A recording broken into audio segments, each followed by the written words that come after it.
이번 대선 과정에서는 주술적 무속의 정치 개입과 신천지의 특정 후보 몰표 논란 등이 끊이지 않았습니다. 윤석열 당선자가 부디 국정 운영을 잘해주기를 바라는 마음이야 당연하겠으나 이번 대선 결과는 종교의 탈을 쓴 집단들이 신도들의 맹목적인 믿음을 이용해 사적 욕망을 채우기 위해 애쓴 결과물이 반영됐다는 점에서 종교 개혁을 위해 투쟁해온 사역자들과 원로 목사들 사이에서도 우려가 나오고 있습니다. 그러나 역사를 주관하는 하나님을 바라볼 것을 주문하며 위로했습니다. 권지연 기자입니다. 한국교회 갱신운동에 앞장서온 박득훈 목사. 정권 교체, 정권 심판을 넘지 못한 20대 대통령 선거 결과를 인정해야 하겠지만 향후 국가의 방향성에는 심히 우려를 표했습니다.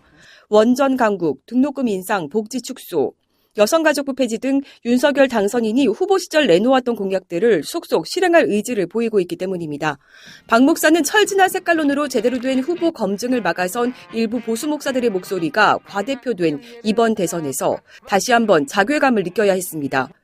김장환을 대표로 해서 몇몇 사람들이 마치 기독교를 대표하는 식으로 신호를 보냈기 때문에 그 영향력이 굉장히 일반 교인들에게 컸다 이렇게 보는 건데 슬픈 일이죠. 그러니까 저는 교회계 운동을 해온 사람으로서 가슴이 무너지는 거지.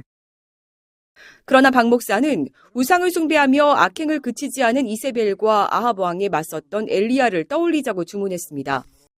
요즘 저는 엘리야 생각 많이 나요. 엘리야가 한판 승리를 거뒀는데 이세벨이 나타나가지고 엘리야가 기가 팍 꺾이잖아요. 그럴 때 하나님께서 7,000명이 있다 7,000명. 그러니까 힘내서 전진해라. 사람을 키워라. 격려를 하고 또 엘리야가 일어섰잖아요. 그러니까 지금 그런 심정으로 일어서야 되지 않을까. 역사의 중심 무대에 설 수 있는 사람들을 키워내고 나는 사라져도 괜찮다 하는 그런 각오를 가지고 먼 미래를 내다보고 역사의 흐름을 바꿀 운동을 목숨 걸고 하는 거죠. 외롭지만 그러나 그 외로운 게 아니다. 어디선가 7,000명 나타날 거다. 감리교 신학대학교를 바로잡기 위해 앞장섰고 이번 대선 당시 신학자로서 주술적 무속의 정치 개입에 누구보다 앞장서 비판했던 조경철 교수. 역사의 주인이 누구인지를 믿고 다시 한번 힘을 내자고 민주시민과 교인들을 위로했습니다. 단언하기는 쉽지 않는 거고 역사의 주인은 하나님이시다라고 하는 우리 성경의 가르침에 따라서 그것을 굳게 믿고 소망을 잃어버릴 필요는 나는 없다고 봐요. 조경철 교수는 이제는 좋은 교회를 선택할 수 있는 교인들 스스로의 결단도 필요하다고 강조했습니다.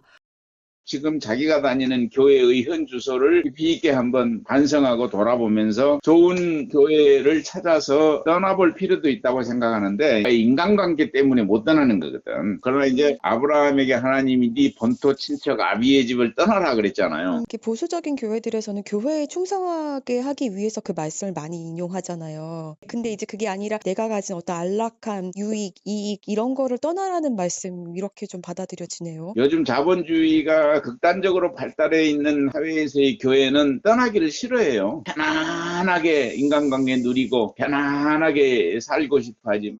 당신의 생각과 행동을 지배하는 가장 중요한 원칙이 화보가 뭐냐 생각해봐라. 신천지의 폐해를 알리고 피해자들을 도와온 신천지 대책 전국연합 엄승욱 총무와 바른미디어 조미듬 대표. 앞으로 신천지 대책도 더 힘들어질 것으로 예견하면서도 각오를 새롭게 하고 있습니다.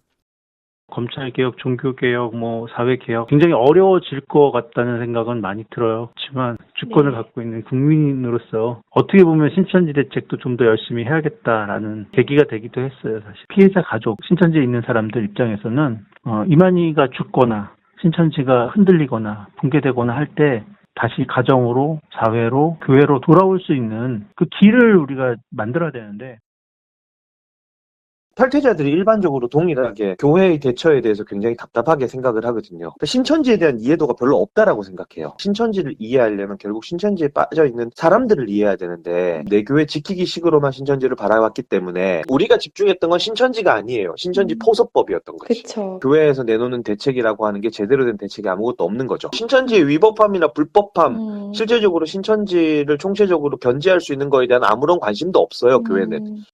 기존의 한국교회가 보수였던 이단 대책의 방식으로는 전혀 이단 대책을 할 수 없다. 이번 사태를 통해서 심각성을 느낀 사람들이 신천지 대책의 방향성을 바꾸는 계기가 되면 좋겠고 결집할 수 있는 계기는 되지 않을까. 평화나무 뉴스 권지연입니다.